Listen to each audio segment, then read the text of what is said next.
my wrap-up of the books I munched in October.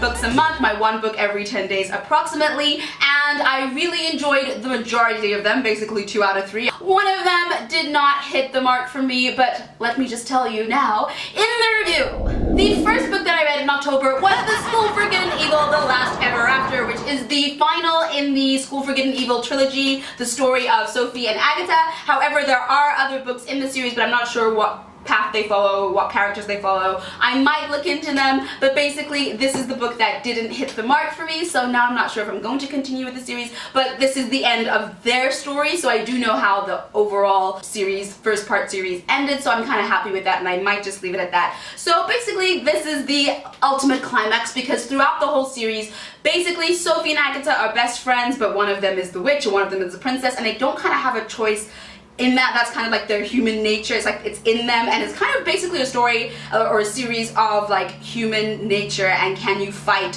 what is innate inside you. So it's a really interesting premise. I absolutely love the first one, which is The School for Good and Evil. This one, however, was a 3.5 stars. Firstly, I think its biggest downfall, possibly its biggest downfall, was the fact that it was way too long. There was so much of this book that could have been cut out, so I found myself drifting off quite a bit and just waiting for it to end. The other thing which I found is that it didn't seem entirely consistent to the first 2 books, considering the characters that we've already got to know. So we already know them and their topsy-turvy world, but then it really went a little too much and I couldn't relate to any of it anymore. But it was still a fun read. I still enjoyed it. I'm still glad that I know what happened overall. I never thought that I want to put this book down and I don't care what happens at the end. I always wanted to know what happened at the end, but it was just such a long trek of unnecessary information and necessary happenings, but nothing really happened to get to the end. The second book that I munched in October, I absolutely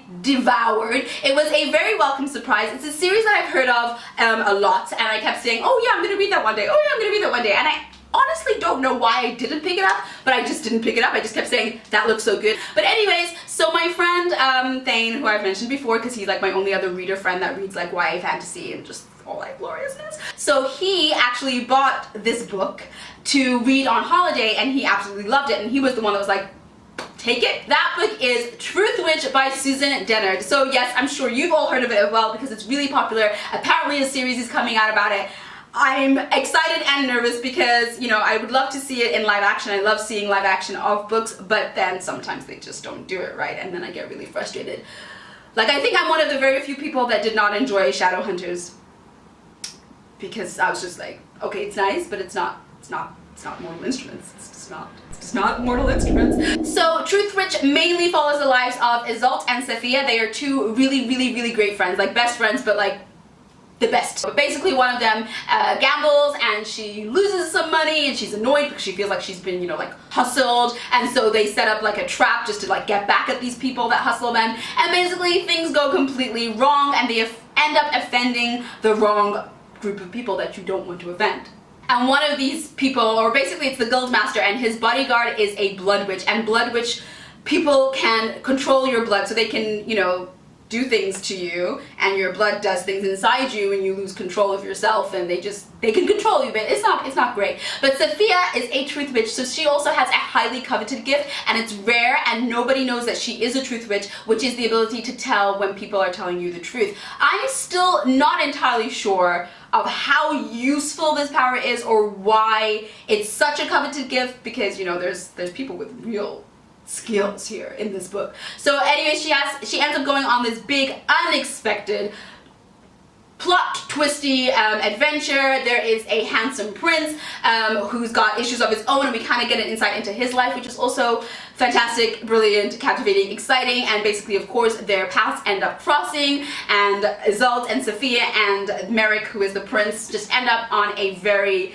heart-pounding, gut-wrenching, emotional, fast-paced, brilliant adventure, all the while with this crazy ass blood witch hunting them down. The third and final book that I read in October was my indie pick of the month. Woo!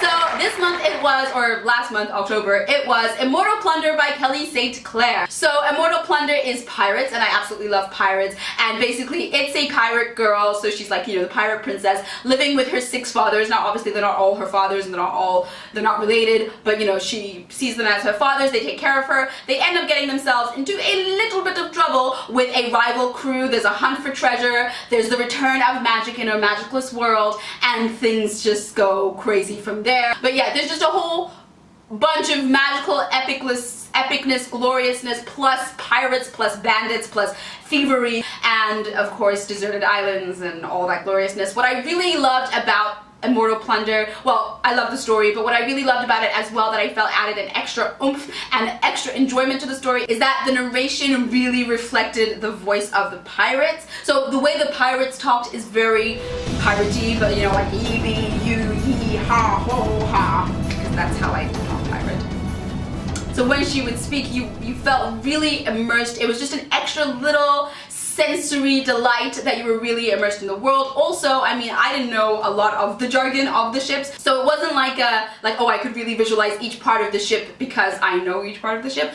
but it was nice to have the parts of the ships labeled and named, just because obviously she, as the pirate, would know these things. I'm looking forward to following this entire series to where it goes, and I gave Immortal Plunder by Kelly St. Clair a 5 big whopping stars.